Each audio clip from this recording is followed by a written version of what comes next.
Assalamualaikum warahmatullahi wabarakatuh. Di sini kami dari kelompok 1 yang beranggotakan saya sendiri beserta teman-teman saya, yaitu Rafika Nawal Aliyah, Milatul Mubina, dan Anissa Fatimatus Zahra. Kami akan mempresentasikan video pembelajaran mata kuliah studi Islam yang bertema pendekatan teologis normatif. Sebelum kita membahas materi lebih dalam lagi, alangkah baiknya kita mengetahui dulu subbab apa saja yang akan kita pelajari. Nah, untuk subbab yang pertama yang akan kita pelajari adalah pengertian dari pendekatan teologis normatif. Yang kedua yaitu karakteristik pendekatan teologis normatif. Yang ketiga, signifikansi pendekatan teologis normatif. Yang keempat, kelebihan dan kekurangan pendekatan teologis normatif.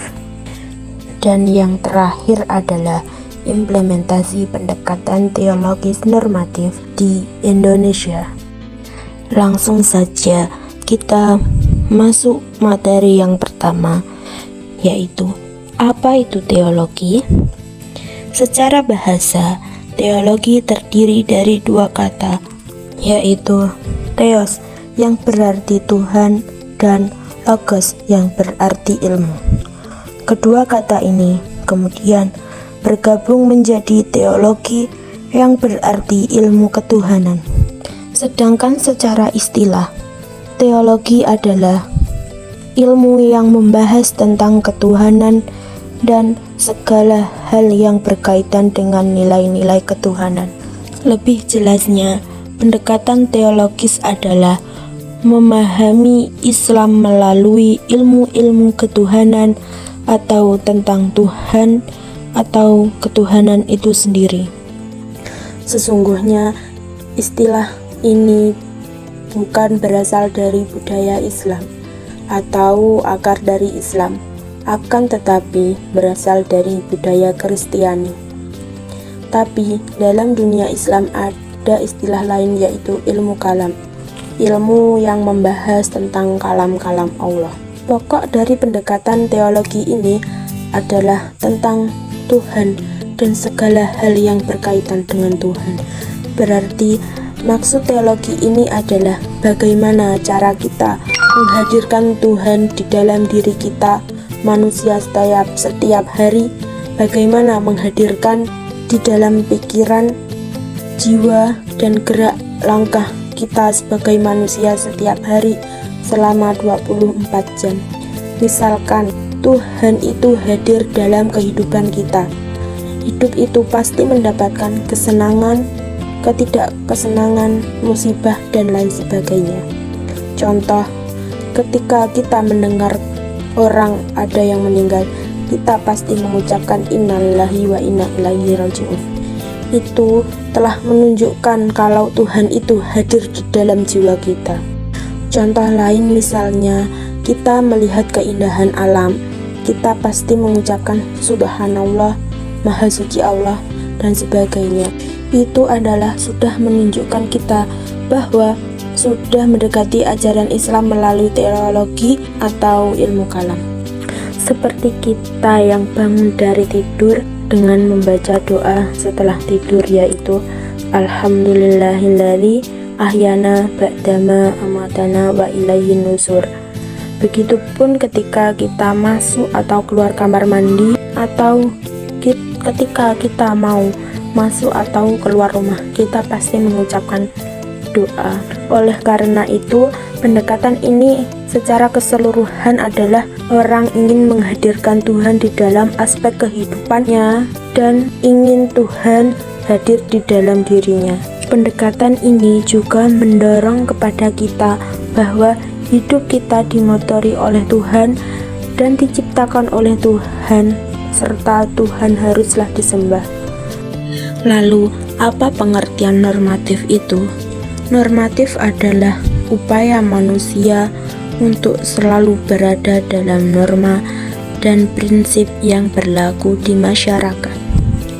Pendekatan normatif dalam studi Islam adalah pendekatan yang luas karena berkaitan dengan seluruh sumber ajaran Islam dan cabang-cabang ilmu yang ada di dalamnya. Untuk lebih jelasnya, pendekatan teologis normatif adalah secara harfiah dapat diartikan sebagai upaya memahami agama dengan menggunakan kerangka ilmu ketuhanan yang bertolak dari suatu keyakinan bahwa wujud empiris dari suatu keagamaan dianggap sebagai yang paling benar jika dibandingkan dengan yang lainnya. Berikutnya, karakteristik pendekatan teologis normatif ada 3, yaitu loyalitas terhadap diri sendiri, komitmen, dan dedikasi. Yang pertama, loyalitas dalam diri sendiri. Suatu kebenaran keagamaan dimaknai dengan kebenaran sebagaimana dipahami oleh diri sendiri. Yang kedua, komitmen. Siap berjuang mempertahankan keyakinan, siap berkorban, siap menghadapi tantangan dari pihak-pihak lain yang mencoba menyerang kebenaran yang sudah diyakini secara mutlak.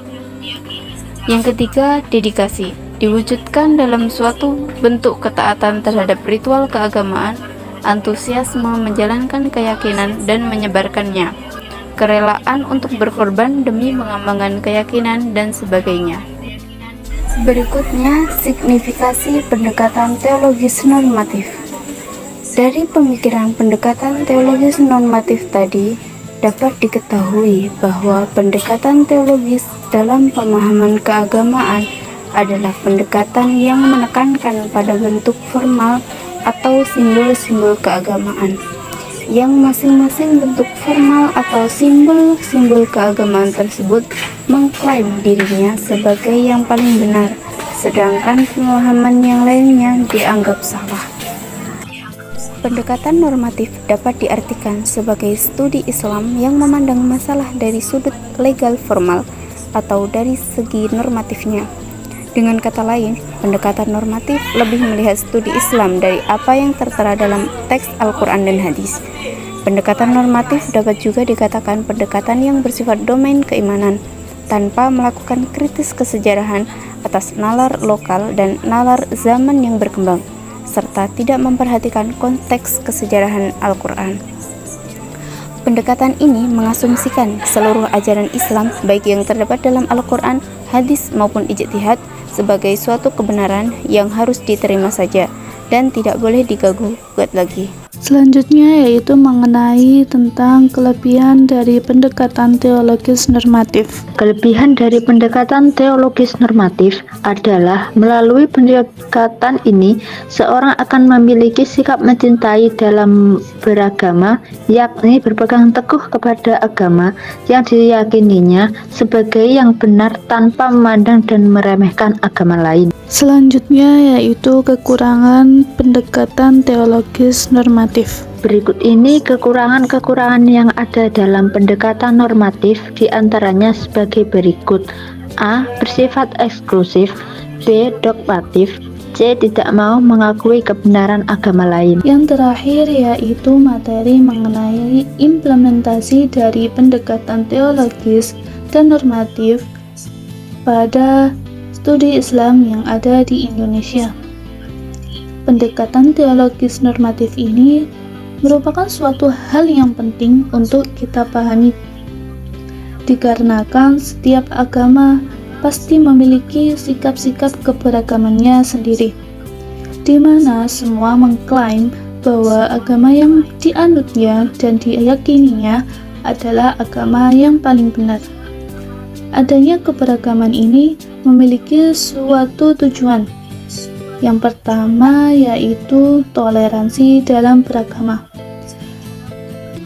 Maksud dari toleransi dalam beragama sendiri ini adalah menjunjung tinggi nilai-nilai perbedaan keyakinan dengan cara saling menghormati dan saling menghargai antara pemeluk agama lain sesuai dengan pengamalan dari Pancasila. Yang kedua yaitu sikap tolong-menolong dalam beragama. Bentuk dari sikap ini yaitu dengan cara kita saling gotong royong untuk membantu sesama demi mewujudkan kesejahteraan bersama. Sebelum kita mengakhiri pada kesimpulan, mari kita menyimak video berikut ini. Assalamualaikum Besti. Misi. Minti mau tanya nih, Besti semua pada percaya nggak sama Tuhan? Kalian semua yakin kan ada sosok yang maha tinggi dan maha kuasa di atas segalanya? Ngapain sih Minti nanya begitu? Jangan salah paham dulu. Tenang Besti, Minti agak bingung aja gitu loh setelah baca berita kalau Indonesia itu jadi negara nomor 1 di dunia yang paling percaya Tuhan. Jadi, berdasarkan survei Pew Research Center, pada 2019 ada 96% responden Indonesia yang menyatakan pentingnya percaya kepada Tuhan agar bermoral dan memiliki nilai-nilai yang baik. Terus, di tahun 2023, World of Statistics juga ngeluarin hasil survei bahwa Indonesia sebagai negara di dunia yang paling percaya Tuhan, yakni sebesar 93%. Minti sebenarnya seneng sih, tapi agak bingung juga gitu loh. Kok hal begitu aja pakai disurvei segala gitu?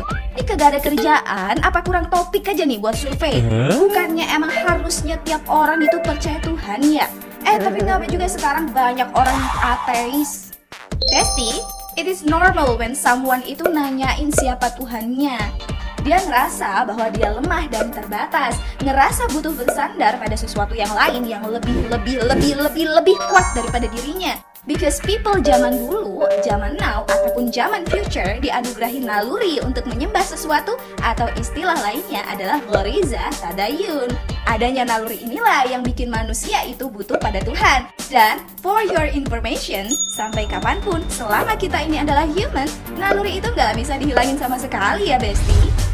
Tapi pemenuhan ghoriza tadayun itu tergantung mindset seseorang. Yuk mari check it out, dengerin spillan Minti ya. Let's spill the tea Besti. Ya kayak misal di zaman yang katanya modern ini, mindset kapitalisme yang berdiri di atas asas sekularisme atau misahin agama dari kehidupan makin nyebar luas tuh. Tujuan hidup menurut kapitalisme adalah mencari kebahagiaan sebesar-besarnya. Makanya kapitalisme berpandangan kalau manusia itu boleh menjalani kehidupannya menurut pendapatnya sendiri, bukan menurut pandangan orang lain. Karena dengan begitu dia bakalan bahagia. Nah ini nggak mungkin bisa terjadi kalau manusia tidak diberi kebebasan. Salah satunya adalah manusia diberi kebebasan berakidah, sehingga dia itu bebas loh mau memenuhi ghoriza tadayunnya bagaimanapun caranya. Kalau seseorang ngerasa nggak mau percaya sama Tuhan, well, dia akan menjadi seorang ateis. Kalau dia mau percaya Tuhan tapi nggak mau beragama, dia bakalan jadi seorang agnostik. Padahal sih, manusia itu nggak bisa nentuin jawaban yang benar dan pasti terkait Tuhan kalau cuma bermodal pendapat dia sendiri, orang lain, atau perasaan. Karena keimanan yang dibangun atas akal aja, maka berdasarkan perasaan gak bakalan bertahan lama. Atau malah itu bisa nganterin dia pada keyakinan yang wrong, Besti. Salah. Jadi buat memenuhi ghoriza tadayun, harus dijawab dengan menggunakan akal dan disertai dengan perasaan. Nah, coba deh dengan melihat sekitar kita. Apakah mungkin segalanya ada tanpa ada yang nyiptain? Kotoran sapi yang bentuknya jijik, bau, dan kotor aja nggak bakalan ada kalau nggak ada sapi, betul nggak? Begitupun dengan manusia yang bentuknya paling baik di antara makhluk yang lainnya. Pasti juga ada yang menciptakan. A'udzu billahi minasyaitonir rajim. Dzalikumullahu rabbukum. La ilaha illa huwa khaliqu kulli syai'in fa'buduh wa huwa ala kulli syai'in wakil. Itulah Allah, Tuhan kamu, tidak ada Tuhan selain Dia, pencipta segala sesuatu. Maka sembahlah Dia, Dialah pemelihara segala sesuatu. Al-Quran Surah Al-An'am ayat 102.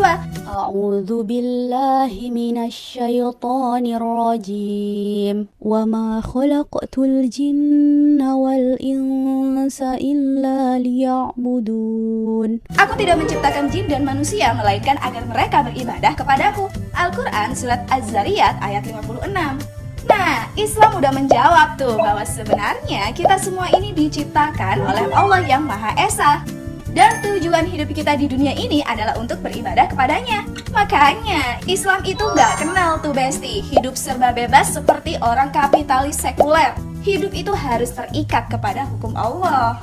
Oke, next. Tadi kan katanya 93% orang Indonesia percaya Tuhan tuh. Lah masalahnya yang 7% ini percaya apa Anda? 7% dari penduduk Indonesia aja itu udah banyak loh Besti. Dan angka 93% ini turun dari angka 96% yang ada di tahun 2019. ada orang ateis dan jumlahnya mengalami peningkatan. Ya bukan hal aneh sih Besti, walaupun orang-orangnya banyak yang percaya Tuhan, tapi negara kita ini menerapkan sistem sekularisme kapitalisme yang menjunjung kebebasan tadi. Ya lihat aja tuh kebijakan-kebijakan yang diterapin kan bukan kebijakan yang sesuai tuh sama aturan Islam. Aturan buatan siapa coba? Disusun sendiri Besti, rapat sendiri, diketok sendiri, entar tengah malam tok. Legal, tiba-tiba waduh, entar kalau ada masalah baru pusing sendiri, revisi sendiri, ketok sendiri lagi, repeat aja gitu mulu. Padahal mah dalam Islam nih, mau 7% kek, 1% kek, atau bahkan ada 1 orang aja tuh yang ateis, itu udah masalah banget. Like, kok bisa gitu loh. Negara religius itu bukan ditentuin dari berapa banyak orang-orang di dalamnya yang percaya Tuhan. Kalau percaya doang di bibir tanpa pembuktian nyata ya ngapain? Negara kudu menghadirkan Allah sebagai Al-Mudabbir atau Sang Maha Pengatur dengan menerapkan sistem Islam dalam seluruh aspek kehidupan, termasuk urusan bernegara. Karena orang-orang dan pemimpin negara ini paham bahwa manusia itu sangatlah lemah dan terbatas. Jadi, aturan terbaik itu datangnya dari siapa, Besti? Dari Allah Subhanahu wa Ta'ala. Nah, ada nih dulu negara model begini, yaitu namanya khilafah. Karena keberadaan orang ateis itu bukan dianggap masalah dalam sistem kapitalisme, negara juga nggak ngelakuin apapun untuk menanganinya. Justru mereka tetap menjalankan sistem pendidikan sekuler yang mencetak generasi makin jauh gitu Besti dari pemahaman agama. Kalau begini terus, it is possible kalau suatu negara bakalan dihuni oleh orang-orang yang nggak beragama beberapa tahun lagi. Astagfirullah, durhakanya tuh tingkat lanjut sih ini. Selain nggak ada edukasi, nggak ada juga hukuman yang tegas tuh bagi orang-orang yang tiba-tiba jadi ateis. Bebas aja mau login atau logout agama apapun sesuai keinginannya gitu loh. Nggak ada konsekuensi apa-apa kok. Iya apa iya? Karena keberadaan orang ateis dalam Islam adalah masalah, jadi negara khilafah nggak bakalan tinggal diam. Khilafah bakalan mengedukasi para pelajar dengan pemahaman Islam yang kokoh sejak kecil, sehingga mereka tumbuh jadi orang yang pola pikir dan sikapnya sesuai dengan Islam, bukan sekuler Besti. Nah, kalau ada orang yang emang dia ateis dari kecil tuh, dia bakalan diajak berpikir dan didakwahi oleh khilafah sehingga bisa menemukan siapa sih Tuhannya gitu. Hidupnya diberkahi dengan Islam.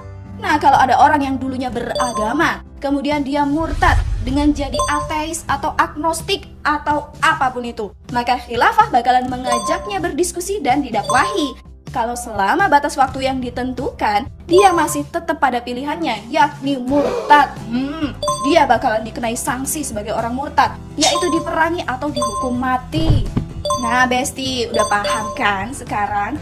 Kita nggak perlu bangga Besti dapat label negara paling religius atau apapun sebelum Islam diterapkan secara kafah dalam seluruh aspek kehidupan di dalam bingkai negara khilafah. Bahkan Islam nggak mengenal istilah negara-negara paling religius, negara paling ateis dan sejenisnya.